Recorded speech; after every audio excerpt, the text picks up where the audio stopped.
आणि ब्रेकनंतर एक महत्त्वाची बातमी। पहलगाममध्ये सकाळपासून सर्च ऑपरेशन सुरू आहे। लष्कर, स्थानिक पोलीस, एनआयए कडून सर्च ऑपरेशन सुरू आहे।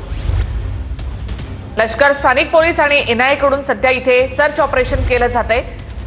काल 4 दहशतवाद्यांनी या ठिकाणी गोळीबार केला। त्यानंतर या 4ही दहशतवाद्यांचा फोटो देखील समोर आला होता, स्केचेस देखील काढण्यात आले होते आणि आता आर्मीकडनं सर्च ऑपरेशन या ठिकाणी केलं जात आहे।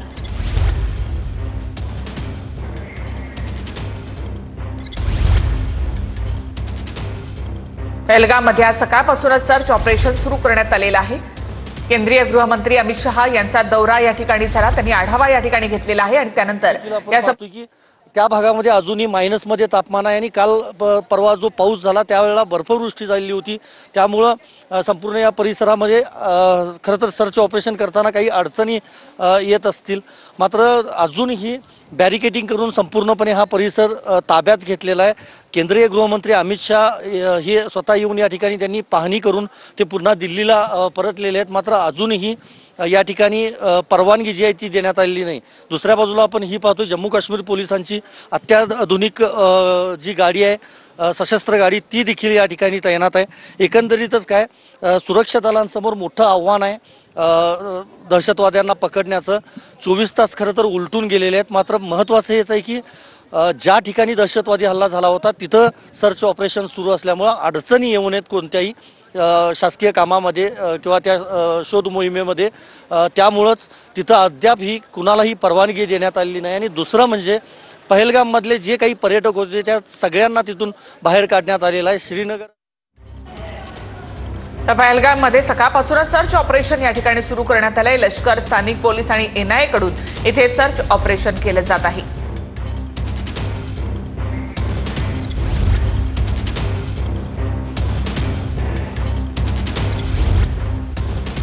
जम्मू काश्मीरमधल्या पहलगाममध्ये जो दहशतवादी हल्ला झालेला होता त्याला 24 तास उलटून गेलेले आहेत, मात्र अजूनही त्या भागामध्ये सर्च ऑपरेशन सुरू आहे।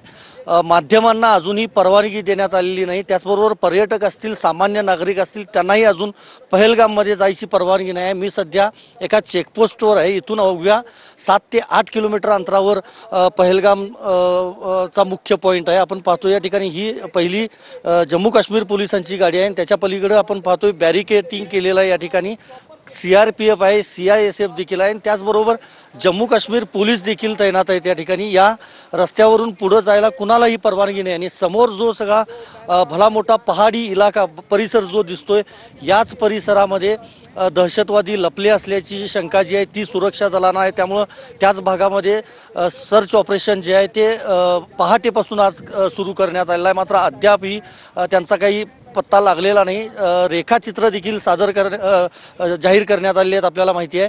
आणि सगळे सशस्त्र खरं तर बंदूकधारी लष्करातले जे म्हणजे जवान आहेत त्यांना या ठिकाणी तैनात केलेलं आहे। येणाऱ्या जाणाऱ्या प्रत्येक गाडीची खरं तर चौकशी केली जाते आणि संपूर्ण हा जर परिसर पाहिला तर घनदाट जंगल देखील संपूर्ण या परिसरामध्ये आहे। त्याचबरोबर वरती जर म्हणजे मी कॅमेरामॅनला विनोदला विनंती करतो की वरती मध्यभागी जो एक डोंगर दिसतोय त्या ठिकाणी अजूनही बर्फवृष्टी झाल्याचं इथून आपण क्लिअर पाहतोय। त्याच्या उजव्या बाजूला देखील आपण पाहतोय की त्या भागामध्ये अजूनही मायनसमध्ये तापमान आहे आणि काल परवा जो पाऊस झाला त्यावेळेला बर्फवृष्टी झालेली होती, त्यामुळे संपूर्ण या परिसरामध्ये खरं तर सर्च ऑपरेशन करताना काही अडचणी येत असतील, मात्र अजूनही बॅरिकेडिंग करून संपूर्णपणे हा परिसर ताब्यात घेतलेला आहे। केंद्रीय गृहमंत्री अमित शहा हे स्वतः येऊन या ठिकाणी त्यांनी पाहणी करून ते पुन्हा दिल्लीला परतलेले आहेत, मात्र अजूनही या ठिकाणी परवानगी जी आहे ती देण्यात आलेली नाही। दुसऱ्या बाजूला आपण ही पाहतो जम्मू काश्मीर पोलिसांची अत्याधुनिक जी गाडी आहे, सशस्त्र गाडी, ती देखील या ठिकाणी तैनात आहे। एकंदरीतच काय सुरक्षा दलांसमोर मोठं आव्हान आहे दहशतवाद्यांना पकडण्याचं।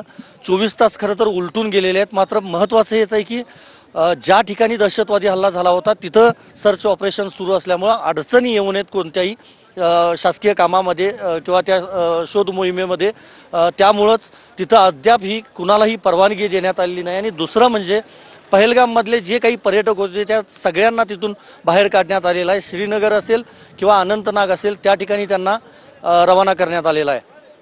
व्हिडिओ जर्नलिस्ट विनोद कुमारसह मी संदीप राजगोळकर, TV9 मराठी, पहलगाम, जम्मू काश्मीर।